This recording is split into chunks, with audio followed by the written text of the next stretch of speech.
Dominic, it's Hi. lovely to meet you. Good to I meet you understand too. you're in Greece right now. Is that I right? am, yeah. Oh, enjoying the Lovely. sunshine. I'm Yeah, in Rome, extremely hot. so Oh, are you? we're Oh, you're very relatively close. trans-European. What are you That's doing right. there?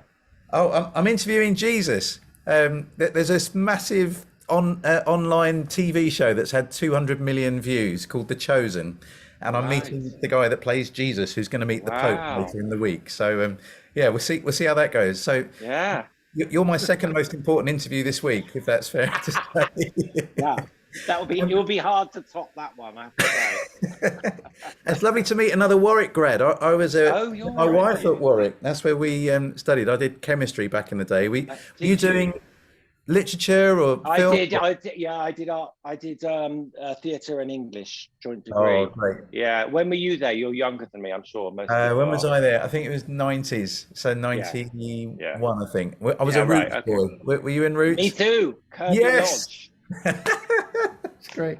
And my son just graduated from Warwick, so I'm feeling very Warwick today, which It's is you really know good. what? Well, I know quite a few people now who are sort of second generation in the same family of going to Yes. Warwick. It's funny. Yeah. It It's seems to good. happen Well, quite a we had a lot. good Yeah. experience here, so Yeah, it's we did actually. Yeah, good. yeah, we did. Well, congratulations on this fantastic movie. Honestly,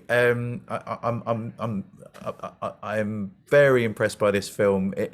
We actually watched it as a family because we Oh, got great. sent a screener. We watched it when we were all on holiday together, and everyone, from my 15-year-old up until my 22-year-old that's just finished at Warwick, they all really found it a very powerful film. Oh, good. Thank you. Yeah, I really want to zoom in, I guess, on the idea of friendship because I think that's quite an important theme, and it seems to be an important theme in Benedict Cumberbatch's portfolio because I always think, most people think of him Mm, in terms of being Holmes and Watson, and that is one of the kind of archetypal male friendship models that we have, I guess. And yeah. I think what you've created is a really compelling friendship story. Mm, And I wondered, many people would say that there are two big things against those kinds of friendship forming today. So one is we've got this increasingly polarized society mm, that even though we're in the middle of a global pandemic, mm, politically we seem mm, very far from one another. mm, So that polarization, and then the second issue seems to be lockdown and this kind of epidemic of loneliness. So it mm. seems like a really timely film for this moment. What was it that drew you to this friendship at the core of this film? Why was that important for you to put onto celluloid? I think. Well, I think there were two things. One is that it's a sort of combination of the the intensity of that friendship and its setting. And I think when I first read the film, actually, it reminded me, when I first read the script, it reminded me of Brief Encounter. Hmm. Uh, Obviously, it's a platonic relationship, but it's a very intense friendship that I think is particularly enhanced by the secrecy. So no one knows. I mean, these two guys, both in reality and in our film, they had very different life experiences, but they were very similar. Hmm. And that sort of speaks to what you're raising about the sort of perceived differences there are between people. And I think those things can be exaggerated within the sort of world of the internet because every communication is so short. But I really believe that people have far more in common than they do have. They have a difference between people. And I sort of feel like people's political differences are um, not necessarily a mask towards friendship, a block towards friendship, and Yeah. they're always more complex than people think. Hmm. And people, that's a whole other thing. Yeah. So these two guys were, they sort of both felt that they were outsiders within their own societies, and that's the sort of way we approach the film. Although the society is very different and the people, their lives are very different, they both felt that the societies they were in didn't see them, didn't accept them, and I think that's partly where the connection came from, and it was absolutely sort of enhanced by the fact that even their wives didn't know how linked they really were. And when you read the highly fictionalized Greville Wynne autobiography, the one thing that really, there are two things actually, but one of them that comes through really strongly is he absolutely adored Frankowski. He thought he was the best thing ever. And they really did make a deep connection. And in my experience of life, friendship is can be incredibly transformative, and it's very, very important. So I'm glad you sort of picked that up, because I do think it is a film that celebrates that. Yeah, I mean, a lot of people would say we're living in the most polarized times that anyone can remember, but actually, you're bringing us back to a time when the world was so polarized we nearly annihilated each other. So I felt like it was a from lesser to greater. If friendships were possible in this time, when the Russians or the Soviet Union and the West were about to blow each other up, then surely cross-party, cross-generational, cross-racial friendships are possible today. That's what I took away, and that's why I think it's a really important film. But the other aspect is, even though they had this close friendship, they did feel they come across as quite lonely people before. And I think that could really speak into this moment. There's been quite a few surveys done about this epidemic of loneliness, that many people in the population always or very regularly feel alone, that nobody understands them. And so again, I think if we can be promoting and encouraging friendship at a time when people are emerging from lockdown, this could be a really timely movie.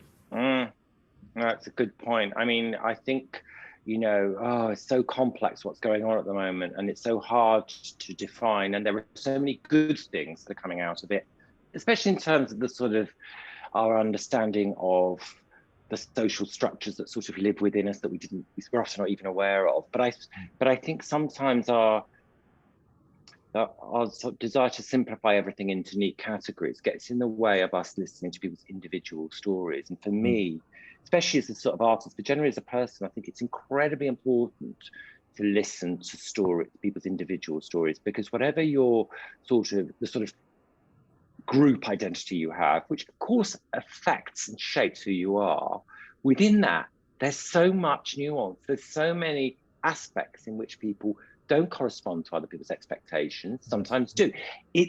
We just got to be listening. And I fear that at the moment there's an awful lot of sort of projection, and I think it's enhanced by the fact we're not interacting as much. So hopefully if we start physically being in the same space and interacting again more, we can redress some of it. But I hear what you're saying, and I sort of share the fears of it. I think there is a lot of people sort of stuck in their own little world, and it's a scary place to be without connection to other people. What is life? It's not really. Yeah, exactly. It's not really life. That's right.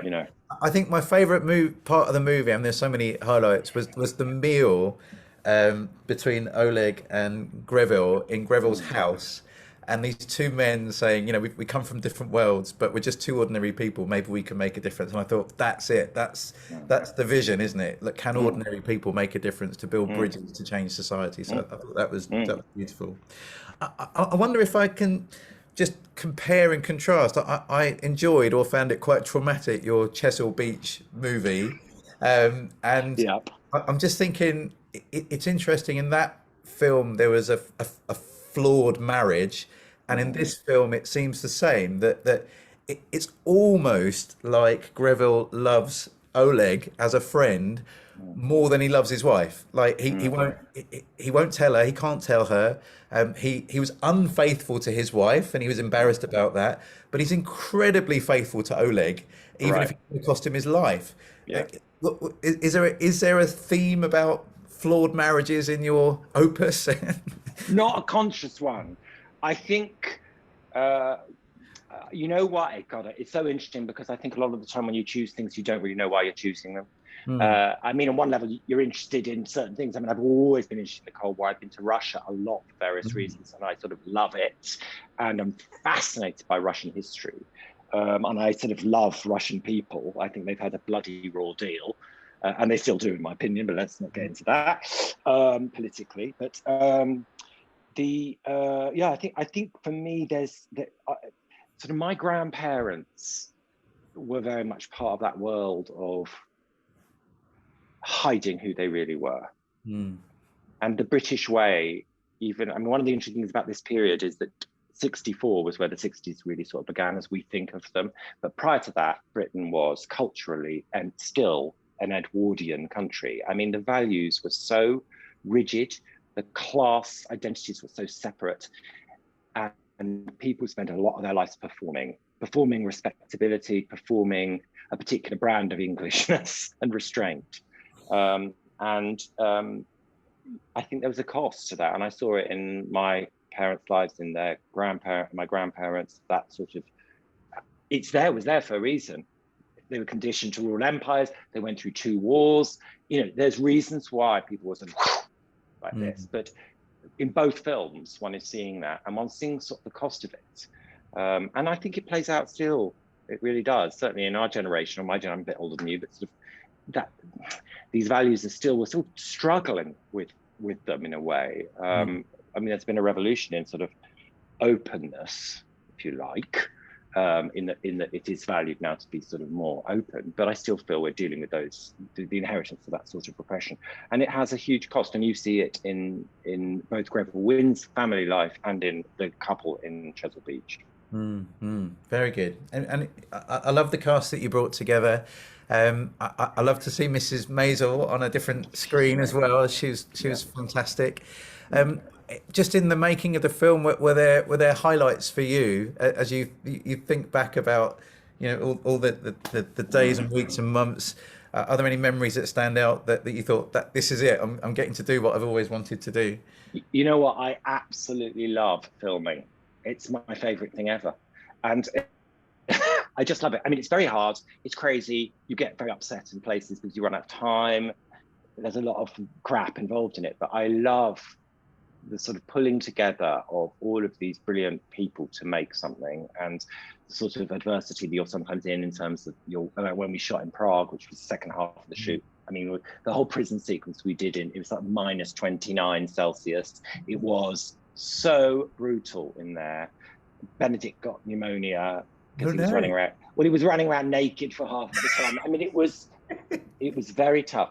But no, I had some wonderful moments, and I think one of the things that I'm sort of learning, because I'm relatively new to filmmaking and compared to my sort of theatre experience, is that when something extraordinary happens in a scene and you're filming it, it's there on screen. So I felt on this film, the scene where Oleg is arrested, I knew when we were filming that was really special. It's very powerful. And you really believed it. And, the thing is, Mirab, who I adore, I think is an incredible actor who plays Pankowski. He is Georgian, but he grew up in the Soviet Union. Maria, who plays his wife, is from Moscow. She got in the Soviet Union. So they knew what it would have meant for a man to say, I betrayed the revolution. Sort of worse than having an affair. Yes. Brilliant. In terms of how they were sort of totally inculcated into that regime, whether they privately agreed or not is not the question. Another sort of shame around it. It's another faithfulness, unfaithful. Yeah, you're right. Isn't it? So yeah, really well done. I think our time is up, but Dominic, thank you for your time today, and I really enjoyed the film, and I hope lots of people are going to get to see it. Thanks, Christian. Very nice to talk to you. All right, cheers. Cheers. Bye-bye.